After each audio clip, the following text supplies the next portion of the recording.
'కార్తీక దీపం 2' సీరియల్ ఈ రోజుటి ఎపిసోడ్ ఎక్స్‌ప్లనేషన్ గురించి చూద్దాం. ఈ రోజు ఎపిసోడ్‌లో మెయిన్‌గా ఏం జరిగిందో ఒకసారైతే చూద్దాం. తర్వాత ఎపిసోడ్‌లోకైతే వెళ్దాం. ఈ రోజు ఎపిసోడ్‌లో అయితే పారిజాతం అయితే ఇంటి పని మనిషిగా చేయబోతుంది. ఇంకా స్వప్నకైతే కోపం అయితే రాబోతుంది. ఈ 2 విషయాలు ఎలా జరుగుతాయి ఇంకా ఎపిసోడ్‌లో కంటిన్యూషన్‌లో అయితే ఎక్స్‌ప్లనేషన్ గురించి అయితే తెలుసుకుందాం.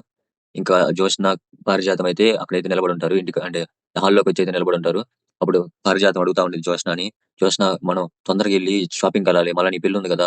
పెళ్ళికొడుకు ఎట్టయినా గాని ఒక రోజు ఎలాగైనా దొరుకుతాడు. ఇప్పుడు పాత రోజుల్లో పెళ్ళికొడుకు దొరకటం ఆలస్యమయ్యేది. కానీ ఇప్పుడు పెళ్ళికొడుకు సింపుల్‌గా ఒక రోజులో దొరుకుతున్నాడు. కానీ దా మనం రెడీ అవ్వటానికి డ్రెస్సులు, మ్యాచింగ్ బ్లౌజులు, మ్యాచింగ్ గాజులు, మళ్ళా బ్లౌజులు, చెప్పులు, మళ్ళా జ్యువెలరీ ఇయన్నీ దొరకటం చాలా అంటే చాలా కష్టమైపోతుంది. నువ్వు ముందల రెడీ అవ్వు చెప్తా మనం షాపింగ్‌కెళ్దాం పట్టు" అనేది పారిజాతం అయితే తొందరగా చేస్తా ఉండిద్ది. అప్పుడు జ్యోత్స్న మాత్రం "ఉండు గ్రాని, నేనేదో అన్నాను. అది నిజమని నువ్వు అనుకుంటే ఎలాగా? నేను డ్యాడీ కోసం ఒప్పుకున్నాను" అనయితే చెప్పిద్ది. అప్పుడు పారిజాతం అయితే "అయ్యో! నువ్వు నిజంగా ఒప్పుకోలేదా? నేను చాలా అంటే చాలా ఆశలు పెట్టుకున్నానే. మొత్తం పోతాయి గదా! చాలా అంటే చాలా ఆశలు పెట్టుకున్నాను" అనయితే అనిద్ది. అప్పుడు జ్యోత్స్న అనిద్ది, "ఏది కూడా అయ్యే వరకు నమ్మకం కాదు గ్రాని. ఏదైనా అయిన తర్వాతే మనం నమ్మాలి. అయ్యేదాకా అది ఏది కూడా నమ్మకం లేదు. అయినా గాని దాని గురించి ఆలోచించేంత ఓపిక నాకిప్పుడు లేదు. నాది మొత్తం ఆ దీపని బిడ్డని కాకొట్టాలి. దాని మీద మాత్రమే నాకు అంత ఫోకస్ అంతా ఉంది గ్రాని" అని చెప్పగానే పారిజాతం అయితే "నీకు తెలియకుండా ఒక సర్ప్రైజ్ అయితే ప్లాన్ చేశానే. ఏందని?" అడిగిద్ది. అప్పుడు పారిజాతం చెప్పిద్ది. శౌర్య ఉంది కదా! దీప కూతురు. దాని మనసు నిండా విషాన్ని నింపేశా. దాన్ని గనక కడుపులో ఉన్న బిడ్డ గనక పుడితే నిన్ను బాగా చూసుకోరు. కాబట్టి నువ్వు గొడవ చెయ్యి. వాళ్ళందరిని ఎట్టయినా గాని ఎట్టయినా గాని ఇబ్బంది పెట్టి ఆ బిడ్డని రాకుండా చెయ్యి అని అయితే మనసులో అయితే నింపేశా. ఆ తర్వాత కాంచనకైతే ఆ బిడ్డ నీ రక్త సంబంధం కాదని ఆ మాట కూడా చెప్పి తనని కూడా ఇన్‌ఫ్లూయెన్స్ అయితే చేసేసి తనని కూడా మార్చేసే స్థితికైతే తీసుకెళ్ళా. కాబట్టి నీ కోసమే ఇదంతా చేశా. ఎప్పుడు చేసావు గ్రాని అనేది అడిగిద్ది. నేను చేశానులేవే. ఇప్పుడే కాదు చాలా రోజులైందిలే నేను చేశాను కదా! అని అనగానే అప్పుడు పారిజాతం అయితే మనసులో అనుకుంటా ఉండిద్ది. ఇంకా కార్తీక్ గాడికి నరకమే అనుకుంటా ఉండిద్ది. అప్పుడు ఇంకా కార్తీక్, ఇంక దీప, శౌర్య అయితే సౌ ఇంక శౌర్య అంటే దీప కూతురు. వాళ్ళు కూడా ఇంకా అప్పుడే వస్తుంటారు. అప్పుడు పారిజాతం మాత్రం వాడికి నూరేళ్ల కార్తీక్ గాడికి అప్పుడే వస్తున్నాడు అనేది అనగానే ఇంక వాళ్ళైతే వస్తారు. వచ్చి రాగానే శౌర్య అయితే ఇంకప్పుడే శివనారాయణ కూడా వస్తాడు. శివనారాయణ దగ్గరికి కూలీ చూడడానికి వెళ్ళిపోతా ఉండిద్ది ముద్దుల తాత. కానీ మధ్యలో ఆగిపోయి ఏమైందని శివనారాయణ అడుగుతాడు. అప్పుడు శౌర్య అయితే "ఏం లేదు తాత, నేను" అని అయితే చెప్తే ఇంక పారిజాతాన్ని అయితే కౌగిలించుకునిద్ది. పారిజాతం అయితే ఆశ్చర్యపోయి దగ్గరికైతే తీసుకునిద్ది. ఇదే మంచి ఛాన్స్ అందరి ముందు మంచిగా ఉండాలి అనేది అనుకోని ఇంకా శౌర్యని అయితే హత్తుకునిద్ది. ఇంక శౌర్య కూడా దానికి తగ్గట్టే నటిస్తా ఉంటాడు. పారిజాతం ఏమనుకునిద్ది శౌర్య తన మాటలని ఇన్‌ఫ్లూయెన్స్ అయ్యి ఎలా ఉందనుకునిద్ది. కానీ మనకు మాత్రమే తెలుసు కార్తీక్ తనని మార్చేసి వేరే విధంగా పెట్టాడని. ఇంకప్పుడైతే పారిజాతం అయితే శౌర్యని అయితే హత్తుకొని ఈ రోజు స్కూల్‌కెళ్ళలేదేమే ఏమైంది అనగానే ఈరోజు హాలిడే గ్రాని అందుకే ఇంటికాడ ఉండమని అమ్మ చెప్పింది. కానీ ఇక్కడికొచ్చా నీకోసం అనేదని "ఓహ్! నా కోసం వచ్చావా? అయితే కూర్చో అని కూర్చోబెట్టుకొని సోఫాలో అయితే ఇంక శివనారాయణ కూడా పక్కన అయితే కూర్చుంటాడు. ఇంకప్పుడైతే శౌర్య అయితే అంటా ఉండిద్ది. "నువ్వు చాలా మంచిదానివి గ్రాని. నాకు చాలా అంటే చాలా మంచి మాటలు కూడా చెప్పావు" అని అయితే అంటా ఉండేది. ఈ మాటలంతా ఏంటా జ్యోత్స్నకి డౌటొస్తా "నువ్వు ముందర బయటికి పో. బయటికెళ్ళు. ఆడుకోపో" అనైతే ఇంకా జ్యోత్స్న అయితే అంటా ఉండిద్ది. ఇంకప్పుడు పారిజాతం అయితే "నువ్వు గమ్మునుండు అసలు. నీకేం తెలీదు గమ్మునుండు. పిల్లలు దేవుళ్ళతో సమానం. గమ్మునుండు అసలు నీకు తెలీదో పెట్టదో" అనైతే పారిజాతం అయితే అనిద్ది. ఇంకా అప్పుడు జ్యోత్స్న అయితే గమ్మునైతే ఉండిద్ది. దీని కర్మ దీన్ని పోని అని. ఇంకప్పుడైతే పారిజాతం అయితే "నేను చెప్పవే ఏమనుకుంటున్నావో చెప్పు. ఏంది విశేషాలు" అనగానే "నువ్వు చాలా మంచిదానివి కానీ నువ్వు చాలా అంటే చాలా మంచి విషయాలు నేర్పించావు కదా నాకు. ఆ మంచి విషయాలేందో తాతయ్యకి కూడా ఒకసారి చెప్పానా" అనగానే "సరే చెప్పు" అనేది అనిద్ది. అప్పుడైతే అప్పుడు పారిజాతం అనిద్ది. చూసారండి బాలవాకు, బ్రహ్మవాకు చూసారా? నేనెంత మంచిదాన్ని అంటుందో మీరందరూ నన్ను అర్థం చేసుకోవట్లేదు" అనేది పారిజాతం అయితే అంటా ఉండిద్ది. ఇంకప్పుడైతే శౌర్య అయితే ఇంక శివనారాయణకైతే పారిజాతం చెప్పిన మంచి మాటలన్నీ చెప్తా ఉండిద్ది. ఇంకప్పుడు పారిజాతం అయితే "సరే చెప్పు గబా చెప్పు. మంచి మాటలు చెప్పు" అనేది అంటా ఉండిద్ది. ఇంక అప్పటికి జ్యోత్స్న ఆపలేం చేసిద్ది గానీ, పారిజాతం అయితే ఆ ముద్దులో పడిపోయి గమ్మున పట్టించుకోదు. ఇంకప్పుడైతే శివనారాయణ కూడా చెప్పమంటాడు. అప్పుడు శౌర్య చెప్పిద్ది. "ముద్దుల తాత నాకు గ్రాని ఎంతో మంచి విషయాలు చాలా అంటే చాలా చెప్పింది. ఏందో చెప్పంటావా? కడుపులో మా అమ్మ కడుపులో ఒక బేబీ ఉంది గదా! ఆ బేబీ గనక పుడితే నన్నెవరు గూడా బాగా చూసుకోరంట. నన్నందరూ దూరం పెడతారంట. నువ్వు నన్ను దూరం పెడతావంట. నాకు చాక్లెట్‌లు గూడా ఇవ్వంట. మా నాన్న నన్ను దూరం పెడతాడంట. అందుకే కడుపులో ఉన్న బిడ్డని పుట్టనీయకుండా ఏది గూడా గొడవ చేయమని, అలాగే మా అమ్మ మాట ఇనకుండా ఉండాలని ఇయన్నీ చెప్పింది గ్రాని నాకు" అనగానే ఇంక పారిజాతం అయితే భయపడిపోతా ఉండిద్ది. భలే కామెడీగా అయితే ఉండిద్ది ఆ సిట్యుయేషన్‌లో మాత్రం. ఇంకప్పుడు శివనారాయణ అయితే "సరే ఇదంతా నువ్వు నమ్ముతున్నావా?" అని అయితే అడుగుతాడు. "లేదు మా నాన్న చెప్పాడు. బయటోళ్ళు చెప్పిన మాటలు అసలు నమ్మకూడదు.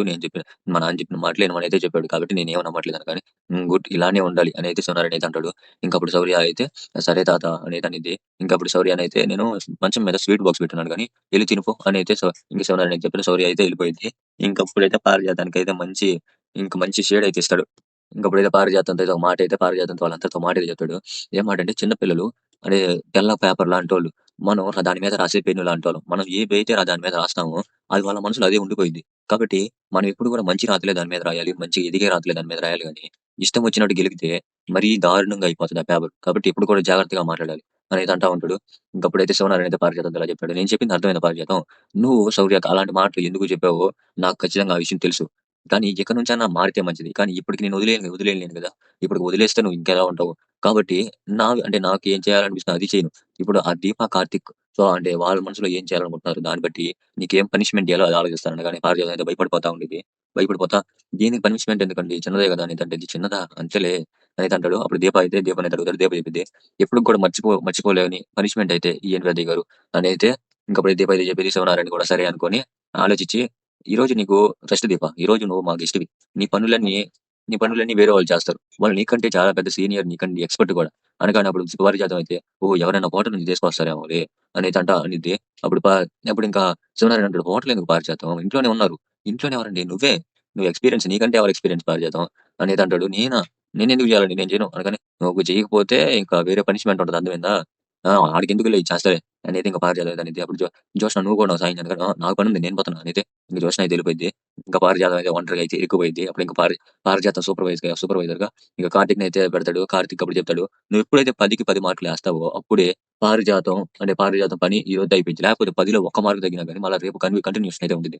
అనగానే ఇంక శివనారాయణ అయితే ఇంక కార్తీక్ గూడా సరే అంటాడు. ఇంకప్పుడైతే పారిజాతం అయితే మనసులో అనుకుంటా ఉండిద్ది. ఈడు నా సూపర్‌వైజర్ అయితే నేనింకా ఆ ఇంటి పని మనిషి నుంచి బయటకొచ్చినట్టే ఎట్టోకట్ట ఈడిని ఒప్పించుకొని ఎట్టోకట్ట మార్కులేసేసుకోవాలి అనైతే ఇంక పారిజాతం అయితే అనుకునిద్ది. ఇంక అక్కడి నుంచయితే కట్ చేస్తే ఇంక శ్రీ ఇంక శ్రీధరు కాశీ దగ్గరికైతే తీసుకెళ్తారు. వాళ్ళైతే కార్‌లో అయితే శివనారాయణ ఇంటికైతే వస్తారు. కార్‌లో వస్తా మాట్లాడుకుంటారు. ఇంకప్పుడైతే ఇంకా శ్రీధర్ అయితే కాశీతో ఇలా అంటాడు. నువ్వు మొత్తం షెడ్యూల్ అంతా బాగా చేసావు కదా! ప్లాన్ అంతా బానే ఏసావు కదా! మొత్తం బానే ఉంది కదా! మళ్ళా ఆడికెళ్ళిన తర్వాత ఆ జోష్నతో మాటలు పడాలి లేకపోతే అనేది శ్రీధర్ అయితే అంటాడు. కాంచ జోష్నతో మాటలు పడే అంత ఉండదులే మామయ్య సారీ మామయ్య గారు అంటున్నాను ఏమనుకోబాకండి. నేను సార్ అంటున్నాను ఏమనుకోబాకండి మామయ్య గారు అనేసి కాశీ అయితే అంటాడు. ఇంకప్పుడైతే సరేలే కొంచెం అదుపులో పెట్టుకొని మాట్లాడు అనేది అంటాడు. సరే మామయ్య. సరే సార్ అంటాడు. ఇంకప్పుడైతే అప్పుడు కాశీకైతే ఒక ఫోన్ అయితే వస్తది. కాశీకి ఫోన్ రాగానే ఇంకైతే ఎత్తుతాడు. ఇంకప్పుడైతే స్వప్న అయితే మాట్లాడుతా ఉండిద్ది. స్వప్న అయితే గుడికెళ్ళాలి ఈరోజు తొందరగా రా అని అయితే చెప్పిద్ది. అప్పుడు కాశీ అయితే నేను మా సార్‌ని అడిగి చెప్తాను అనేది అనగానే ఆ! సరే అడుగు ఎట్టైనా పంపిస్తారు కదా! కాసేపే కదా! ఆయన అడగాలి కదా! ఒక మాట మంచిది కదా! అనేది అంటాడు. సార్ మా భార్య అదే అదే మీ అదే సార్ అదే సార్ నేను ఇప్పుడు సార్ అంటున్నాడు కాబట్టి నేను కూడా మా మా వైఫ్ అనే అంటాను సార్. అది అను అనేది అంటాడు. అప్పుడు సార్ మా వైఫు త్వరగా ఇంటికి రమ్మంటుంది సార్ అనేది అంటాడు. ఇంటికెళ్తే ఎలాగా? ఇక్కడ పని నుంచుకొని ఇంటికెళ్తే ఎలాగా? అనేది అంటాడు. అప్పుడు ఒక గంట ముందైనా పంపిస్తారేమో అడుగు అనైతే స్వప్న అయితే అడిగిద్ది. అప్పుడు కాశీ అయితే ఒక గంట ముందైనా పంపియమని అడుగుతుంది సార్ అనగానే గంట ముందు లేదు ఏమీ లేదు. ముందల అది అయిపోతేనే ఇప్పుడు పంపించేది. పని అయిపోతేనే డ్యూటీ టైమ్‌లో ఏం లేదు తర్వాత పెట్టుకోండి కావాలంటే అనేది అంటాడు. ఇంకప్పుడే స్వప్న అయితే ఆ! వినపడిందిలే ఆపేస్తున్నా అనైతే ఆపేసిద్ది. ఇంకప్పుడైతే శ్రీధర్ అయితే కాశీతో ఇలా అంటాడు. ఆపేసిందా? నా కూతురికి నాకంటే ఇగో ఎక్కువ. దానికి చాలా అంటే చాలా ఇగో ఎక్కువ అనేది అంటాడు. ఇంకప్పుడైతే కాశీ అయితే అనుకుంటాడు. వీళ్ళిద్దరి మధ్య నేను నలిగిపోతున్నానేందిరా బాబు! తప్పట్లేదు ఇప్పటిదాకా ఈ పీఏ పోస్ట్‌కి ఒప్పుకున్నానా అనేది అనుకుంటా ఉంటాడు. ఇంకా అక్కడి నుంచి అయితే కట్ చేస్తే ఇంకా స్వప్న అయితే ఒకటే కూర్చొని ఇంకా కోపంగా అయితే బాధపడతా అయితే ఉండిద్ది. అప్పుడు ఇంకా కావేరి వచ్చి "ఏం గుడికెళ్ళలేదేంటి? గుడికెళ్ళేటప్పుడైతే అన్ని మర్చిపోయి మళ్ళా అప్పుడే అడుగుతా ఉంటావు. వెళ్ళు అడుగు చూసుకో మొత్తం ఉన్నాయో లేదో గుడికెళ్ళడానికి" అని అనగానే "గుడికి ఎవరు వెళ్తున్నారు? ఈడే ఉండి బొట్టు పెట్టుకుంటాలే దేవుడికి దండం పెట్టుకొని" అనేసి అనిద్ది. "ఏమి మీ ఆయన రానన్నాడా? మీ ఆయన పంపనన్నాడు" అనగానే "మా ఆయన పంపనన్నాడు. ఎందుకన్నాడు? డ్యూటీ టైమ్‌లో చేయకూడదంట. డ్యూటీ టైమ్ అయిపోయిన తర్వాత పెట్టుకోవాలంట. అంటే డ్యూటీ టైమ్ కదే అందుకే అలా అనుంటాడులే" అనగానే అయినా కానీ మా ఆయన బానిసలాగా చూస్తున్నాడు. సార్ అంటున్నాడు మావయ్య అంటానికి ఏమి ఆయన ఇప్పుడు సీఈఓనే నా మొగుడు సీఈఓ నీ మొగుడు పీఏ తేడా ఉంది కదా! అనగానే అయితే ఇప్పుడు ఏదంటున్నావు తేడా చూపిస్తా అంటావా? అయినా కానీ అల్లుడే కదా! అల్లుడైనా ఆడ జాబ్ చేస్తున్నాడు కదే అలా ఉండిద్దిలే అనేది అనిద్ది. అప్పుడింక స్వప్న అయితే మరీ దారుణంగా చూడకూడదు అంత మాత్రాన అనేది అనిద్ది. మరీ మిమ్మల్ని దారుణంగా చూసే వాళ్ళనైతే అసలు ఇంట్లోనే ఉండించేవాళ్ళమా చెప్పు ముందల అనేది అనిద్ది. ఇంకప్పుడు స్వప్న అయితే అవును ఇంట్లో నుంచి ఉండనీకుండా బయట పంపిస్తారా? నేను అది అనట్లేదులే నీతో నేను పడలేను గాని మీ నాన్నతో మాట్లాడుకొని నేను నీతో పడలేనసలు. ఇదిగో నేను చెప్తున్నాను ఇప్పుడు నేను ఒక కూర చేస్తున్నాను. నా కూర తింటావా? లేకపోతే వేరేదేమైనా చేయమంటావా చెప్పు? తింటాలే అనేది అనిద్ది. ఇంకప్పుడైతే నేను చెప్పలేను నీతో కూర చేస్తాను పో అనేది కావేరి అయితే వెళ్ళిపోయిద్ది. ఇంకా స్వప్న అయితే ఆడే కూర్చొని నేనే తేడా అనుకున్నాను. నేను తేడా అనుకున్నాను గానీ నా జీన్స్‌లోనే తేడా ఉంది అనేది అనుకుంటా ఉండేది కావేరిని గుర్తు తెచ్చుకుంటా. ఇంకప్పుడే స్వప్న అయితే ఇంక అనుకుంటా ఉండిద్ది. ఇంక తప్పదు. ఇంకా దేవుడి దండం పెట్టుకోవాలి ఇంట్లో ఉండి. అనైతే స్వప్న అయితే అనుకుంటా ఉండిద్ది. ఇంక అక్కడి నుంచి కట్ చేస్తే ఇంకా పారిజాతం, దీప ఇంక కార్తీక్ దగ్గరికైతే తీసుకెళ్తారు. పారిజాతం అయితే సాంబార్ అయితే చేసి రుచి చూడమని అయితే కార్తీక్ చేతిలో అయితే పెట్టిద్ది.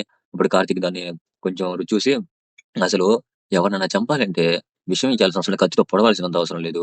ఈ సాంబారేసి అన్నం పెడితే వాడు చివరి ముద్ద దాకా ఉన్నాడంటే గ్రేట్. ఆ మధ్యలోనే పాతుడాడు అనేది అంటాడు. అంత చండాలంగా ఉందేంట్రా? అనగానే అప్పుడు కార్తీక్ అయితే మరీ అంత చండాలంగా అయితే ఉంది అనేసి అంటాడు. ఇంకప్పుడైతే పారిజాతం అయితే సరేలే ఇంకోటి ఏదన్నా చేస్తానుండు లేకపోతే దీన్ని అద్భుతంగా చేస్తా చూడు అని అయితే అంటా ఉండిద్ది. ఇంకప్పుడైతే కార్తీక్ అయితే సరే చెయ్యి చూద్దాం. లేకపోతే ఉన్న 2 మార్లు కూడా తీసేస్తా అనేది అంటాడు. 2 మార్లు ఎన్నేసి నువ్వు నాకా?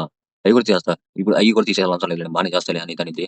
ఇంకప్పుడైతే అప్పుడైతే దీపక్ అయితే యాపిల్ కోసి అయితే పెట్టమంటాడు. యాపిల్ ఎందుకు కోసేది తనకి చేతిలోనే కదా పెట్టమను. ఓహ్! యాపిల్ కోస్తే ఒక 3 మార్కులు వేస్తాం అనుకో 3 మార్కులా? ఆ! సరేలే యాపిల్ కొయ్యి పెట్టు. నేను చేతిలోనేగా నేను పెడతాలే ఎందుకు అనేది అనిద్ది. ఇంకప్పుడైతే దీప అయితే పారిజాతం కష్టం చూడలేక అయితే ఉల్లిపాయలు కోసేటప్పుడు కూడా నేను చేస్తాలే అంటే అనిద్ది. ఇప్పుడు కార్తీక్ అయితే చేయనీయడు. ఇప్పుడు కూడా నేనే కోసుకుంటాను యాపిల్ అనేది అనిద్ది. కానీ కార్తీక్ అయితే ఒప్పుకోడు. పారిజాతం చేత పెట్టేస్తాడు ఎట్టోకట్ట. ఇంక పారిజాతం అయితే ఆ సిట్యుయేషన్‌లో అయితే భలే అంటే భలే కామెడీగా అయితే ఉండిద్ది.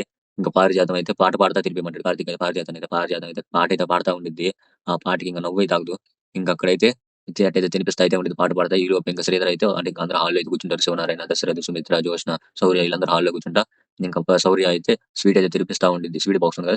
స్వీట్ తను తింటా ఇంక దశరథ్‌కి కూడా తినిపిస్తా ఉండిద్ది. అప్పుడు జ్యోత్స్న అనుకుండిద్ది ఇదే గనక నిజమైన మనవరాలని తెలిస్తే అసలు నిలవనట్టుందే అని అనుకుంటా ఉండిద్ది. ఈలోపు ఇంక శ్రీధర్ అయితే వస్తాడు.